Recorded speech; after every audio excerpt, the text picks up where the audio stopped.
विदर्भ के नरेश। राजा ककुदमी अपनी बात पूरी कर भी नहीं पाए थे कि अचानक ब्रह्मा जी जोर से हंसे।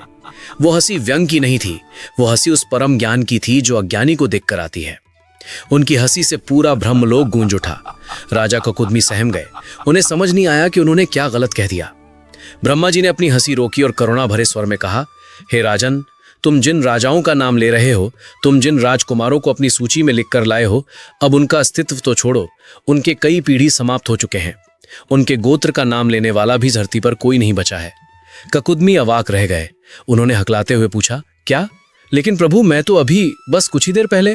ब्रह्मा जी ने उन्हें बीच में रोकते हुए समय का वो गणित समझाया जिसने राजा के पैरों तले से जमीन खिसका दी। उन्होंने कहा, मूर्ख मत बनो राजन, ये ब्रह्मलोक है। यहाँ का एक क्षण पृथ्वी के कई वर्षों के बराबर होता है। जितनी देर तुम यहाँ खड़े होकर गंधर्वों का संगीत सुन रहे थे, जिसे तुम 20 मिनट समझ रहे हो, उतनी देर में पृथ्वी पर 27 चतुर्युग यानी लाखों साल बीत चुके हैं।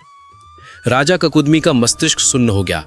27 चतुर्युग, एक चतुर्युग में सतयुग, त्रेता, द्वापर और कलयुग चारों होते हैं। यानी 27 बार सतयुग आकर चला गया, 27 बार त्रेता और द्वापर बीत गए, लाखों करोड़ों वर्ष।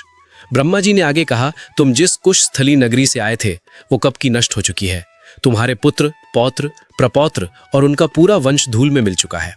तुम्हारे महलों के खंडर भी अब जमीन के नीचे दब चुके हैं। जिन राजाओं का नाम तुम ले रहे थे, उनकी हड्डियों का चूर्ण भी अब हवा में नहीं बचा है। पृथ्वी पर अब सब कुछ बदल चुका है।